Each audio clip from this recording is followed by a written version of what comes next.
一周过去，快来和我一起看看本周科技界有哪些值得关注的事吧。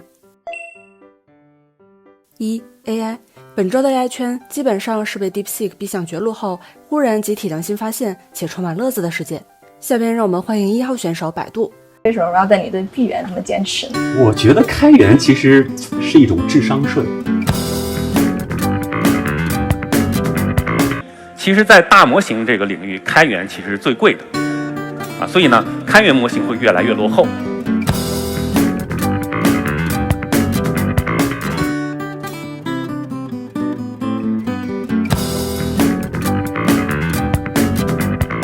2025年2月13日，百度官方宣布，文心一言将于4月1日0时起 PC 端和 APP 端全面免费。即日起，文心一言上线深度搜索功能，并且在4月1日也会免费。2月14日，百度官方再次发布消息，将会在未来几个月中陆续推出文心大模型 4.5 系列，并于6月30日起正式开源。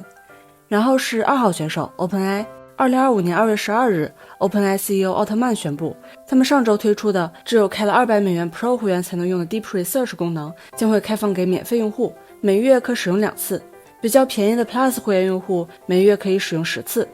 2月13日 ，OpenAI CEO 奥特曼公布了 GPT 4.5 和 GPT 5相关的消息。接下来 ，OpenAI 将会发布内部代号为 Orion 的模型 GPT 4.5， 这将会是 OpenAI 最后一个非思维链模型。然后 OpenAI 会开始打造 GPT 5，但 GPT 5可能并不是一个全新训练的模型，而是 OpenAI 把旗下现有的各种模型整合打造出的一个工具。简单来说，就是用户在问问题的时候，不需要再手动选择模型，而是由 GPT 5自动选择并提供回答。此前 OpenAI 憋了很久的大招 O3 模型也会被整合进 GPT 5中，不再单独发布，并且免费用户到时也将可以无限使用 GPT 5，但会是降智版。会员用户是更聪明的高水平版。OpenAI 更新了他们的模型规范，新规范表示他们将不会再禁止成人色情内容。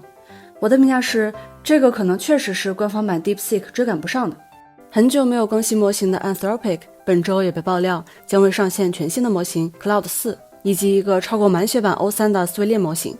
马斯克在迪拜世界政府峰会上宣布 XAI 将会在1到2周内推出强到让人害怕的新模型 Grok 3。谷歌 Gemini 宣布上线全局记忆功能，可以全面记录和用户的对话内容，并在和用户对话的时候能回忆起曾经的所有聊天记录，自动衔接上下文。DeepSeek 本周又有大量的产品接入了 DeepSeek， 几大手机厂商和各种云服务基本上都接入了，就连腾讯的会员元宝和百度的文小言都不顾自家模型上线了 DeepSeek 模型相关功能，甚至网游也来凑热闹，基本上达到了百花齐放的状态。而 DeepSeek 官方又添了一把火，在官方 X 账号发布了 DeepSeek R1 部署时官方推荐最佳设置指南，可以让第三方部署的 DeepSeek 达到官方的水平。我的评价是，我现在都有点怀疑 DeepSeek 经常网络繁忙是官方做了限流，很可能 DeepSeek 并不是很在意用户数，反而有点把用户改向其他 APP 的意思。外卖，美团开始正式试点超市免罚款举措，在试点区域将会把超市罚款修改为积分制度，骑手在送外卖超时后可能会被扣分，后续可以通过准时送达或参加培训获得积分。京东正式进入外卖市场，发布品质食堂入驻招募，2025年5月1日前入驻的商家将会全年免除佣金。手机，本周也有一些手机相关的新消息，我给大家简单总结一下。根据新华社的报道，1月20日到2月8日这10几天内，有2009.2万名消费者申请了2541.4万件手机等数码产品的购新补贴。小米将会在本月月底召开新品发布会，发布小米苏7 Ultra 和小米15 Ultra。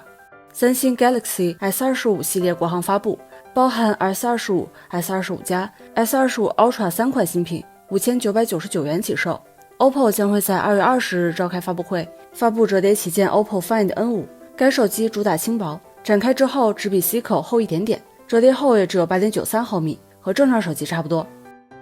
其他新闻，比亚迪发布天神之眼智能驾驶系统，整个系统分为 A、B、C 3级 ，A 级最强 ，C 级最弱，将会根据价格全面搭载到旗下的各种车型中。受到大模型的影响，腾讯旗下的腾讯翻译君将于3月13日停止运营，翻译服务将会迁移到腾讯元宝。多邻国宣布吉祥物猫头鹰 Duo 去世，死亡原因是因为车祸。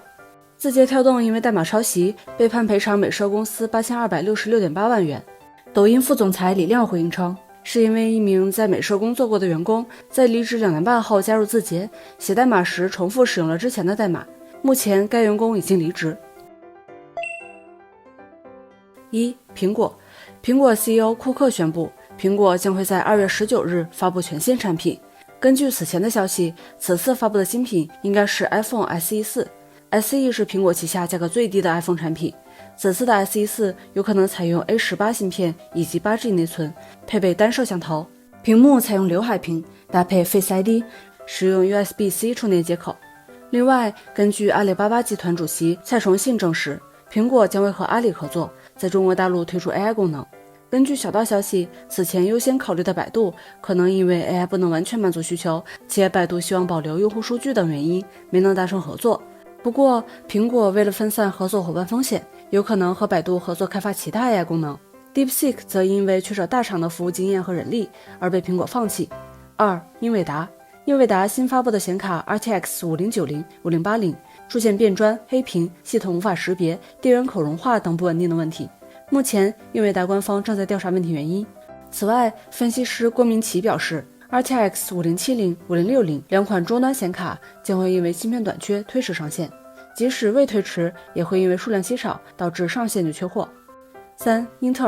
特尔发布2024年英特尔产品安全报告，全面分析了英特尔在2024年披露的漏洞，重点介绍了英特尔积极主动的产品安全保障工作，占发现和缓解漏洞的 96%， 还顺带提及了 AMD 在2024年固件漏洞增加 4.4 倍。英伟达被发现的漏洞全部都是高危漏洞的内容。